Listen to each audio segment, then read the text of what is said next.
Hey everybody, it's Christine, up today with the Flavors of the Month kit from the Scrap Room. I am going to be using the Simple Stories page kit and just have a look at the gorgeous rich colors in this page kit. Lots of very classic elements with just traditional colors and just a perfect family setup. So we're going to dive into this very clean and simple layout with the Simple Stories page kit. So let's get started. First up, you can see that I have got my picture on there. And I did opt for a black and white picture because of all the colors in this. I tried printing a picture that matched the color scheme, but it still kind of got lost in the whole creation. And so I decided that really black and white was going to be the way to go. So I matted that in a coordinating color, and then I'm going to get that on the layout nice and straight. Now, there were several elements from this page kit that I really wanted to work with. This family set of stickers specifically was one that I really liked. I liked how the colors changed with each sticker. I liked the font, and it just jumped out to me as being a really good jumping off point for my layout. So what I'm trying to do right now is get them centered underneath my picture, which is a little bit of a challenge, as you can imagine.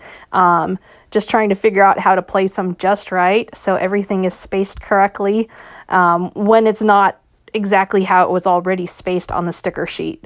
And so, yeah, you see me kind of messing around and going really slowly here to try and get things just so. It was a bigger challenge than I really expected it to be. But that said, it really pops off the layout as the whole thing comes together. And I'm glad I went with this as really like my inspiration for creating the rest of the layout. Now, I am going to try and work in as many patterned papers as I can on this layout. But before I do that, I'm going to bring in this scallop sticker border. I like the colors on it. I like the pattern on it. So I'm going to put that above my picture as a second jumping off point from the title. And then I am going to jump into little strips of all the different patterned papers. Now I am going to use some from the cut apart pages. I'm also going to use some just straight up from the patterned papers that came in the page kit. And I'm going to try and work in pretty much every color that is in that word family. So I tried to find some way to be able to include that. One of the things I did do was I am putting these on here somewhat askew. I'm not going for them being perfectly straight. I've got that really straight title. I've got a really straight picture. And so by just putting them on and letting them have a little bit of a tilt to them, I am helping to relax the whole project. It is not a straight up graphic style, and I don't want it to look like I pulled it right out of a magazine and everything's perfect and pristine. I'm looking for a little bit of movement to be added in those strips. And so you can see how that is coming together. So far, very simple, very straightforward. And you can see really not a lot of product being used. And that's always a fun thing. Now, let's talk a little bit about these page kits as I am working. First of all, the Flavors of the Month page, or the Flavors of the Month kit, includes 4 page kits, and they're all new collections. So every month you get a brand new collection set to work with. You get to test out 4 of the newest products in scrapbooking. Also, you get some of the embellishments. Now, some days you're able to create the entire layout with what's in that page kit. Sometimes you do need to add a title or a few embellishments here or there, but very little needs to be added. If you just pull it all out and get creative, it's very rare that you have to add much more than just a title or a little bit of embellishing stuff. You can also add on some kits. So you can add on an embellishment kit, you can add on a patterned paper kit, cardstock kit. There's even a double shot kit that you can get 2 more new collections to play with. So many options, and totally just the best thing out there. I kind of like, I'm starting to think of it like a subscription box, in that like every month you never know exactly what's going to come, and you get to try out all these new things and you get to keep them. So it's kind of, you know, Rochelle's twist on the subscription box. But I mean, she was doing it long before everybody else was.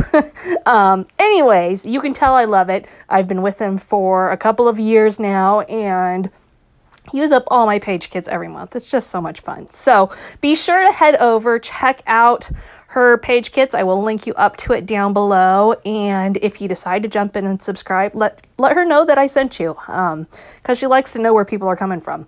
But let's get back to the layout now.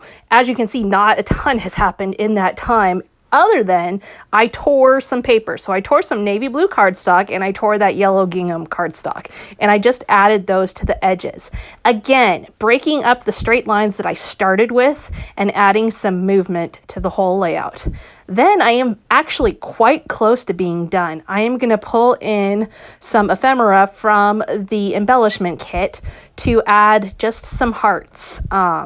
And I'm going to just keep everything really quite basic. I had thought about using a bunch of flowers and really like going layer crazy. But in the end, I felt like it was just taking a very simple style. And so why fight that? When the simplicity is working, roll with it, right? And of course, it is a one-page layout too. So that makes it even more simple, I think. Now, let's go ahead and finish things off. I'm going to just get those hearts on there, and you can see I am kind of messing around with where they're at, trying to get several colors in there, but also messing around with whether they are popped up with some 3D foam adhesive or if I'm just using stickers. I'm going to add in that one more sticker up there at the top just to create a little subtitle, and then I will add in some Nuvo drops because I just always add in Nuvo drops. And what I'm going to do today is a little bit different though. You see me use them a lot to be an extra accent in my clusters, but today I'm actually going to use them in my title. Taking my lead from the color markings within my title, I am just creating a line of them across the center there. And this was just a great way to add something more to the title, as well as to add some dimension to the layout, because there's not a lot of dimension right now. And you can see there, I had a couple spots that I wasn't quite happy with, and I literally just kind of carefully scooped those up before they had a chance to even start drying. And then I am fixing those. And part of that was I just wanted to adjust the stickers a little bit too. But Nuvo drops, I haven't found them terribly difficult to pull back up if you're quick about it. And as long as you're not using a big splotch of them. I've been pretty successful pulling them up. So there you have me making a correction within the video, which I know a lot of you guys like to see that when we make mistakes, how we fix it. And so that's how I fix a Nuvo drop mistake. You can see I'm adding just a few more little splashes here and there of the drops along my hearts and such. And there you have it. A complete layout. Very simple, very fun. This is the Simple Stories collection from the Flavors of the Month in this month's kit from the Scrap Room. We'll see you again next time.